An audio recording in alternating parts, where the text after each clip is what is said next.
Hi Rob, nice to meet you. Thank you for accepting this interview. It's the first time actually I discover your work, so I'm super happy to discover a bit more about your background and what are you doing right now. So if you could please introduce yourself to the motion designer community, and that could be awesome.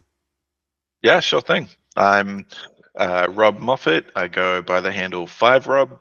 Um, I'm a freelance motion graphics designer. Um, so I do a lot of these days. I do a lot of Houdini work, and mainly work in advertising.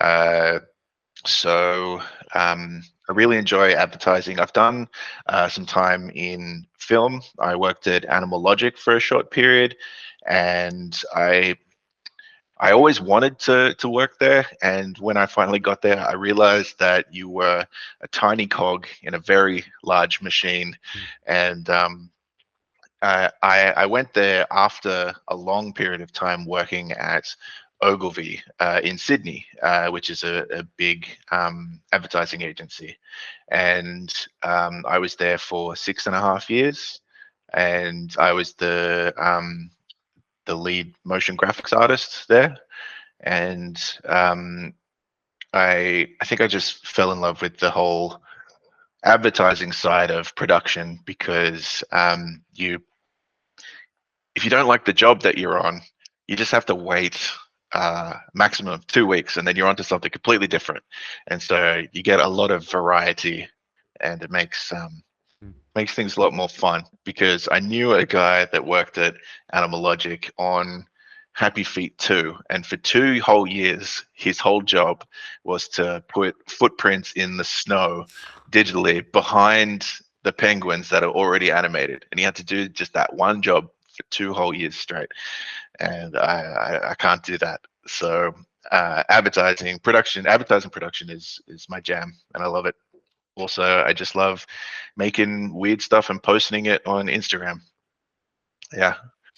Yeah, we're gonna Um, put the link of your Instagram. It's pretty pretty interesting work, and I wanted to go back a little bit about your experience as a VFX artist in a movie studios, because like we don't have the opportunity to have like many artists from this field, and that's pretty interesting. I would like to know more about like how the is the pipeline there, which kind of tools you're using, and the experience right. in there. So at Animal Logic, the tools and the pipelines, they're all very proprietary, and they have their own tools that no one can access outside. And Mm. so going there, I really had to learn a lot of things from scratch on how to use their specific tools. They were all tools built that would work, say, in Houdini, like modules and stuff. Um, and so it was very challenging because I thought I knew a lot about Houdini, and yeah, but you kind of had to start over and learn their way of doing things, and Mm. it's very different at every different studio.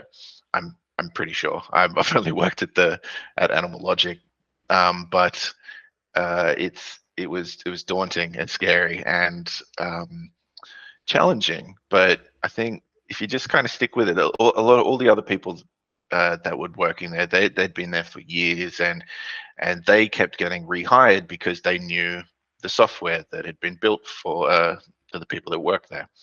Um, but yeah, it just wasn't for me. So I kind of Mm. went back to what I knew. I knew Houdini so well that when I get taken on to projects, I can tell them, yes, I could do this, I could do that, easy Mm. peasy. Yeah. That's great. And may I know like which kind of movie did you work on as a VFX artist? Like you mentioned about Happy Feet, right? For 2 years, you Yes. had to add like a feet Oh, stamp on the snow. yeah, And that was some other guy. Um, I'm not too sure if I'm allowed, okay, okay. but how about we'll record some, and I'll find out, and if I get in trouble, we can always cut it out later. No, yeah, no problem. I thought maybe some movie like been released already. So Yes.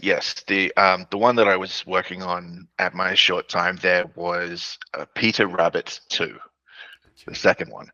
And so I was doing small little bits because it was right at the end of production, and they were in crunch time, and they really needed to get some just a VFX generalist, which is Mm, what I was doing there, and they were just chucking me on all these different things, but it was like I said, you were the tiny cog in a massive machine. mm, So, for example, for like a whole week, I was working on a couple of shots where the animated characters were walking through a little garden, mm-hmm, and it's got lots of little pebble stone garden paths, and it was a real shot that they'd shot on set or wherever it was shot, and the animated character was walking on top of the footage, and then I had to create uh, 3D generated pebbles that looked identical to the ones that they'd shot and sprinkle them along the path. So when the 3D animated character was walking through, little pebbles would kind of move as their feet were bumping them. And there was another shot where there was already all animated, and one of the characters, I think, uh, like their ears, the bunny ears or something, was on fire, and so they quickly dumped their head mm, into a bucket of water. But um, the fluid simulation was already done, the animation was already done. All I had to do was just animate some steam coming out of the bucket. So it was all very like one element out of say 50 mm. in a bunch of different shots, just helping the end process, tidying up, uh, finishing up shots for them. So it's it was exciting to be there. The work was I don't know, it just didn't match up with uh, my when you're younger, Yeah, you have these dreams of working at these amazing places, and I'm going to do all these amazing shots, and then you realize when you get there that it's it's a massive machine. So I think, yeah, it takes a certain mindset to work there. yeah. Yeah. And talking about like your past, like what could you recommend to young designer who would like to work as a VFX artist in studio like that like movie studios? What kind of advice you could give them? Um, for movie studios, Yeah. oh, I'm not too sure because I don't have heaps of experience in the movie studio, so I Okay. don't, I'm not like I can give heaps of advice for advertising Mm-hmm. production because that's my whole career. But I guess uh, try and get if you want to get into um, movie VFX. Bookmark your favorite studios job posting websites. If you go to their websites and say that there's always a link somewhere that says careers with us, something like that, and check it every couple of days or even every day, and that's where they post uh, jobs that are coming up, and look for just I guess beginners stuff. Sometimes they'll post lower level things, and if you've spent enough time educating yourself, um, you should be able to pass the interview pretty easy. They just they usually they're just looking for someone that gets the general idea of has a good knowledge of how Houdini works, Mm-hmm. and it's someone that they can teach their way of working. So um, don't think that you need to have years of experience. You will need to have years of experience to get the high paying roles and the more fun parts. And usually they want to work with people that they've worked with before for the bigger roles. But the smaller stuff, if you want to get your foot in the door, don't be scared because they usually want to teach you from scratch how to Mm-hmm. run their software. Okay. And this like those company were based in Sydney, or did you live Yes. abroad? Yeah. Yes, it was in Sydney, near Olympic Park, I believe. Okay. Animal Logic is based at Fox Studios, Okay. uh, in Sydney. Yeah. Yes, for like a young designer who would like maybe to try having like joining this kind of studio. Like, thanks for the address. This could be helpful.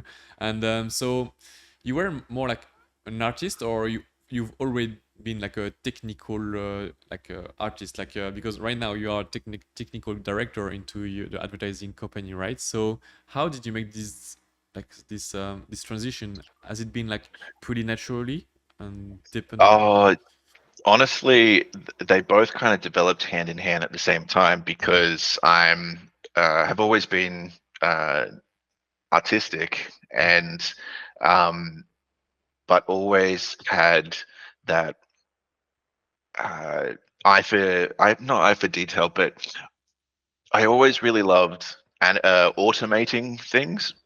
So, Mm-hmm.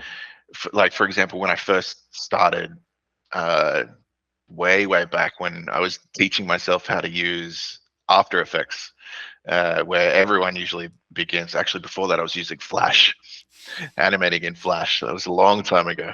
But in After Effects, I was doing animating cartoons for this TV show in Sydney, and we were having to pump out so many.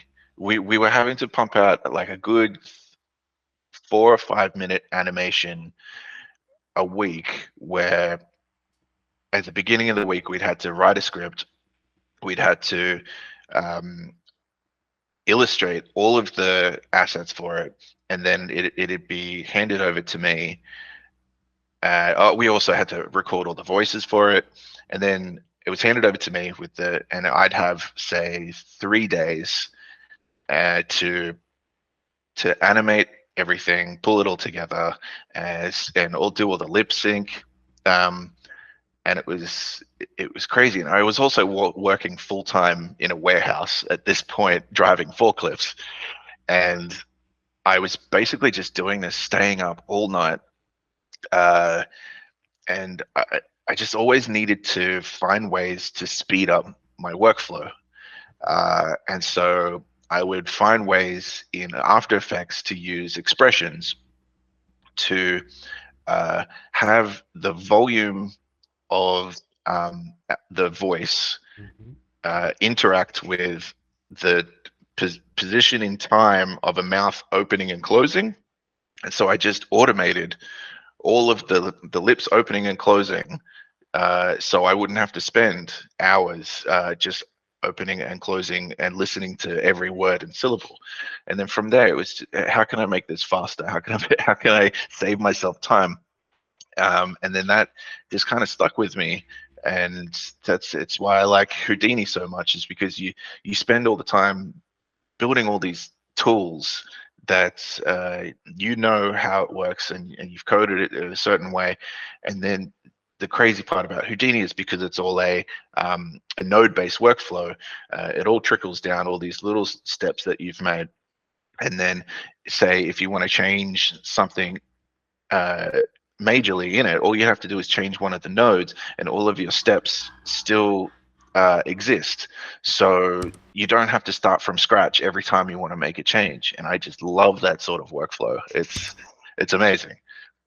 Yeah, totally. I love that as well from Houdini. Like, so useful. And also, like, Yeah. it seems like you're really into tech and to how to speed up your workflow. So I'm wondering, are you interested about AI? Did you find some little gems that's gonna help you speed up your workflow or improve Uh, your yes, I've work? been messing with it every day. Oh, I really love playing with Stable Diffusion at the moment. That's my favorite one because um, it's got this plugin called ControlNet, which really allows for amazing levels of customization. Whereas with Midjourney, it's really based on how well you can prompt. But with Stable Diffusion and ControlNet, you really feel like an artist with a set of amazing tools that uh, yeah, it's crazy. I have been working on this one tutorial lesson where I've been using ControlNet and to get this artistic style that I was looking for, and utilize that in a 3D environment and try and bring it from one side to the other. And Yeah. how? Yeah, So yeah, sorry, keep going. yeah, just absolutely loving it. That's cool. And how do you like transport that into Houdini? Like, do you have a process to make like to have like a 2D images uh, being transfer into 3D? Like, is that Yes. what you're doing? Yeah. Yes, I've been. I'll come up with the design in Stable Diffusion, and then um, Stable Diffusion can also generate depth maps, which Mm-hmm. are the black and white images, and the white is closer to the screen, and anything black is further back.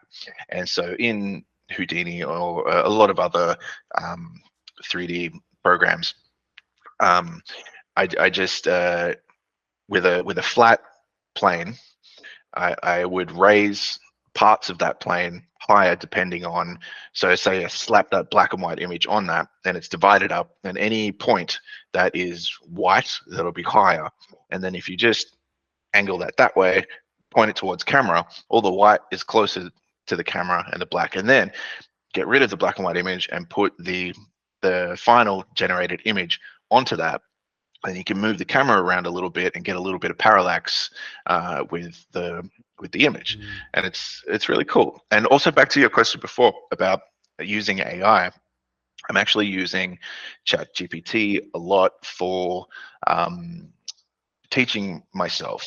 I, if there's if I need to learn how to write some Vex or some code for Houdini, I it's it's a lot more helpful with Python scripts than it is Vex, because Python's so much more popular, and it's like the data set that it's trained itself off. There's lots of Python examples on the internet. There's not a lot of Houdini script Vex. So, but yeah, running Python scripts, and you just kind of just give Chat GPT the idea of what you want, and and you can even say, this is the kind of idea that I want. Write me a prompt to ask ChatGPT the best way you think I can, and it'll rewrite your prompt in a way that is more efficient, and it'll give you clearer answers, and then you just copy and paste that back in, and it'll just do it. It's amazing. Yeah, that's a really nice trick for people who like to use ChatGPT for Python. Yeah, I've tried myself as well with some Vex, but it's not always like working properly. But what's great with Bing? Do you know Bing is like Yes, it's the from Bing like AI chat. Bing AI chat. I feel it's pretty useful for generating like YouTube links about certain topics. This is what I like using it about, more into like Yeah. Houdini. But for Python, like it's a really good tips, because like you said, like Python have like so much more content online. And so like back in 3D and Houdini, like you're using mainly for generating map, sorry. Mhm. um or are you using it as well for something else? I saw some Yeah, tools I'm directly integrated in Houdini where you can write a kind of a prompt and it's generating like 3D mesh. Have you messed with this? what I have played around with is texture generation. Mm. Say you've got a sphere, and you can type in it does, it's still kind of in its infancy. So doing, say, a basketball texture, if you type in basketball texture, put it on a sphere, the AI doesn't know to generate a an image with polar coordinates, if which is kind of like, you know how a world map, when Mm-hmm. you unwrap Yeah. it, it's all kind of stretched at the top and bottom. AI doesn't know to do that yet, but you can have flat planes and generate brick texture, and it'll just generate all these different versions Mm. of brick textures, and you'll just pick which one you want. So I have been playing around with that, but the integration with Houdini is it's just at its infancy. So I can't wait to see what side Mm, effects comes out with. They've got to be jumping on this for sure. yeah. Like yeah, the Houdini, because I think we're up to Houdini 19. Houdini 20 is going to be insane. Yeah, I'm super excited for it as well. Like, I cannot wait. Yeah. And you always use the Houdini, or did you use like other software like Cinema 4D or Blender, or is like fully Houdini since you started Yeah. doing? So I actually, when I first started this whole 3D journey, I started in Maya, Oh yeah. which is one of the one of the hardest ones to start learning, bar Houdini, and then kind of gave up because it was too hard, and then came back to it a year or two later in Cinema 4D. Mm, And Cinema 4D is just built from the ground up for just an easy user experience, mm, and they've built all of these tools for you, like the cloners and all of that stuff, and the effectors, and it's just super easy to make really cool stuff. mm, But if you're like me and you wanting to push the boundaries, and I I hate making stuff that if someone else looks at it, they can work out which tutorial you learned that technique from. I always want to make stuff that you can't find in tutorials, and uh, that's the way I like to try and stand out. So when you get to a point in, I got to a point in Cinema 4D where I was trying to get the tools to do things that they didn't want to do, and I was just hitting this wall constantly. And then that's when I found out about Houdini, where Cinema 4D has all these amazing tools, but once you hit that limit, you can't go through. But with Houdini, it's all about building those tools from scratch to do exactly what you want. And you can save those tools and use them in other projects. So you're essentially building your own plugins in Houdini. It's the only hard part is that you need to learn how to code. You need to understand the fundamentals of what is going on under the hood of Houdini. You really need to have that geometry spreadsheet open at the bottom, looking at all the values of all of the points to see where the data is going, how it's flowing, and it's just a complete new mindset mm, of 3D that um, Cinema 4D and Blender and all that kind of hides from you behind the hood. And so there is a massive learning curve, and it took me 3 times trying to learn Houdini. I actually gave up twice, going, this is BS. This is too hard.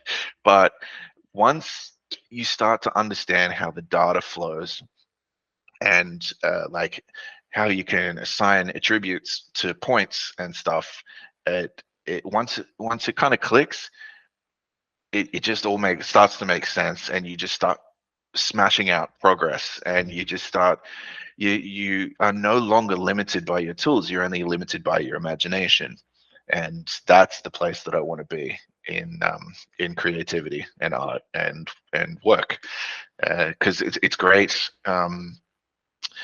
when I'm asked about a project and how could we do this.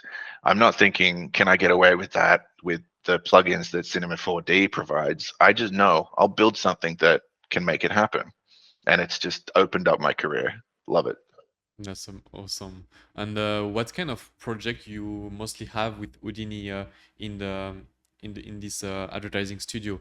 Like, what kind of task mainly do you have? Like, is it more like smoke sim, or it can be like really different from the projects, but mainly like, in a global way? What kind of, because it could be interesting for new designer who want to learn Houdini to maybe focus on one field first. Maybe I don't know, like if studios ask mainly, mostly like a particle simulation, maybe it's a good idea to focus master this part first and after jumping on the other side, or like it's better to like have an overview of of the project. So here there is two questions here. Like first, what could you recommend to designer to learn first? Is it like the whole software? And second, in studio, what's the what's most sim do you have to tackle on a daily basis? Yeah. Okay. So um, when it comes to what to tackle first, I still haven't finished learning all the different parts of Houdini. It's there's about 50 different careers in Houdini alone. You could be an animator, you could be a lighter, you could be a rigger, you could be a guy that just cleans up mocap data. So because I'm a generalist, I need to learn everything, and I'm still learning. And so I learn on a project by project basis. Uh, so I'm a freelancer. So different studios will need different things done. I've just recently come off the back of a job um, where I needed to um, do a background replacement to make a football team look like they were standing in the middle of a large packed stadium, and I'd never done that before. And they go, "Can you do this?" I'm like, "Of course I could do that. Just give me a couple of days to work out how." And so I worked out, and we did a shoot, and I was given the footage, and it's all shot on blue screen, and I was there for the shoot as VFX supervisor. And so I just made sure that on the blue screen behind the actors, I had just it was pink duct tape that I just stole off one of the gaffers and just put a bunch of crosses, and also they had some light stands that I just taped a bunch of dots of pink tape and just put them around randomly behind the actors. And so I would need to with the footage that we got in the end, I needed to motion track. So I had to pipe that through.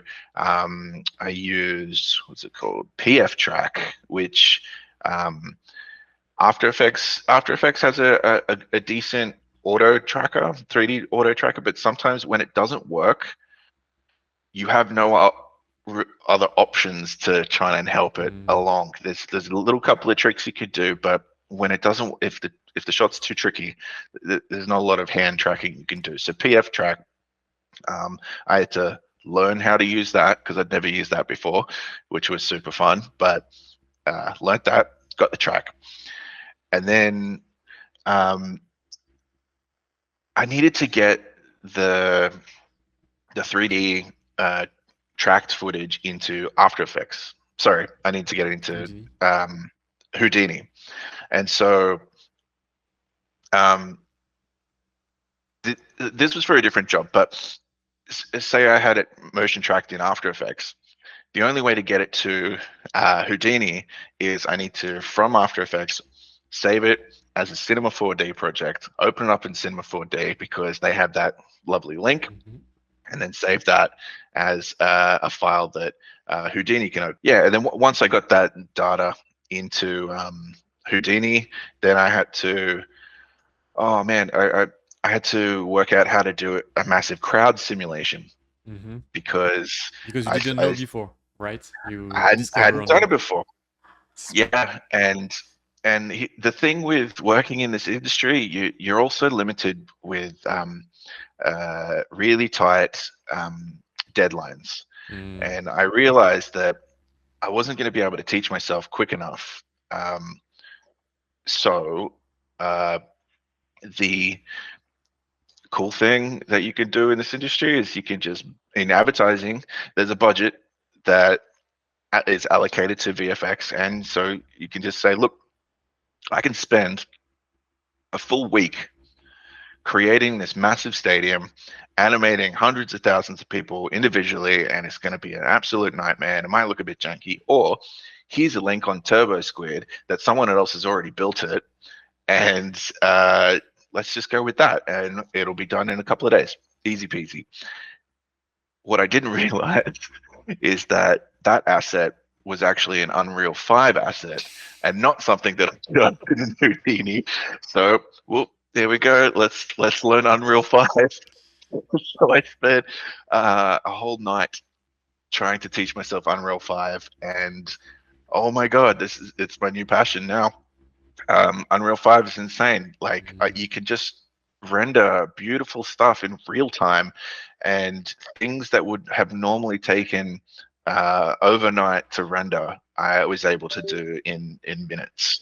And it was this full instanced animated crowd in the background. So yeah. I was able to import the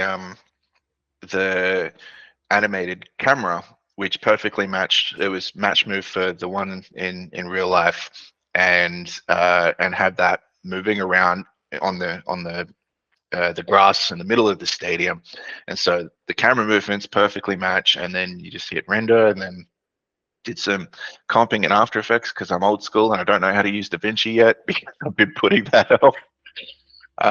I'll get there eventually because it's node based and I love node based, but I'm still learning new things in Houdini, and I comping in After Effects is super quick and easy. So Mm. uh, I'm sure that a project will come along one day where they're like, okay, we need to do this, and I'm like, all right, I'll find out how. Oh, DaVinci does it. Okay, it's time. And what your thought about Unreal? Like, did you had the opportunity to use it like for other things than crowd? Like, do you recommend it for maybe not simulation, of course, because it's more mostly Odin is like made for that, and Unreal is more for yeah maybe importing assets and interactions It's as got well. an But it's got an amazing link to Megascans, yeah, yeah, and generating stuff. It's that where you can pull from all those assets. mm, It's it's kind of like it's a really good. It's better than Houdini for rapidly prototyping looks, and you can actually bump up the quality and render it in large scale. So it's not that real time look. You can actually get it to spend like a good solid 30 seconds per frame. So you don't have to worry about the lower resolution stuff. So it is a good alternative for making 3D art. It's mm, lovely. It's just when you kind of want to do when you want to build assets, it's more of an it makes assets look really good. You can put in lights and stuff, and you can pull in like a door and some trees and foliage, but you can't model. As long as I don't think you can. mm, It's more just it makes assets look really good. Whereas Houdini, you can build everything from scratch, even modeling and mm. simulations and stuff. Um, yeah. Yeah, and So if you compare, like for my example, the sorry to interrupt you. You can finish. oh, it's okay. Yeah, it's okay. No, I I was mean, just going to say that it is my uh, full love and passion, yeah, and these other toys I just love playing with.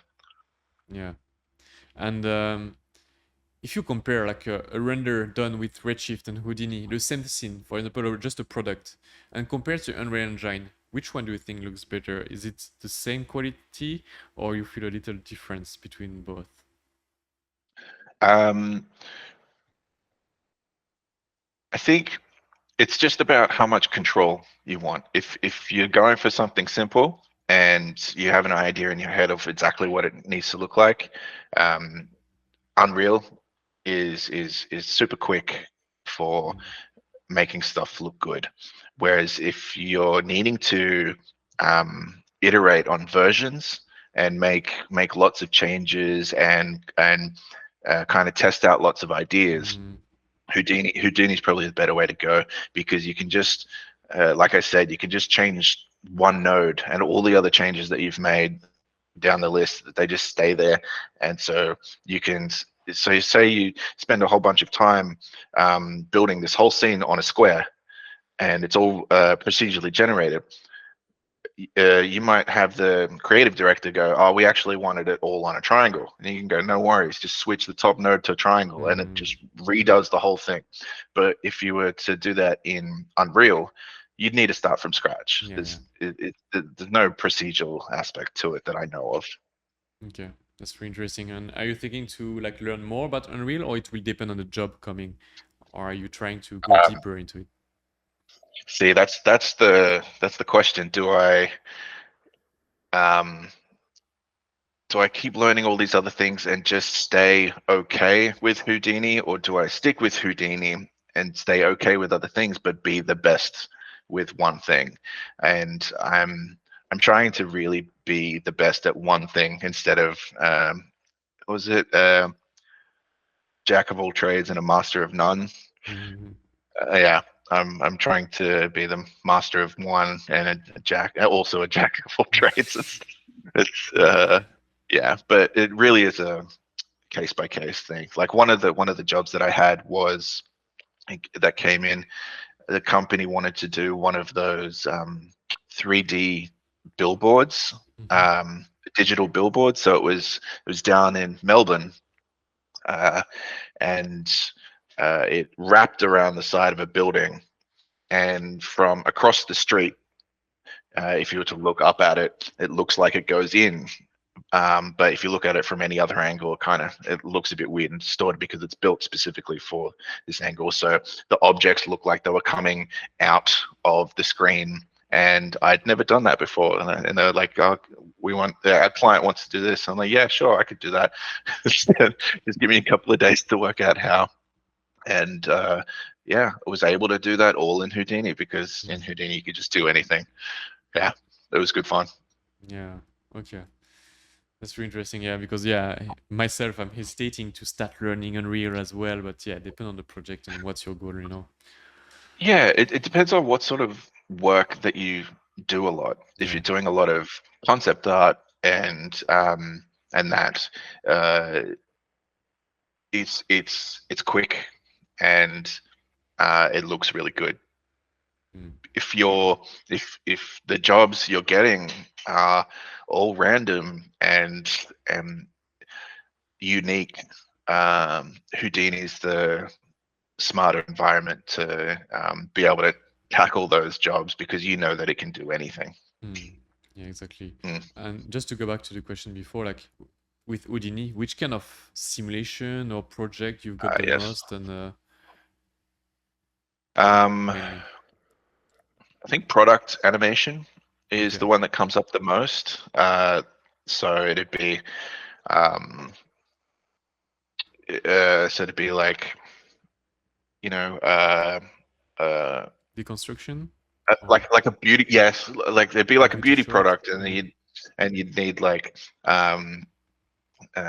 bits of glitter falling down around it. Or it was for a beer commercial, and they needed animated textures on the can.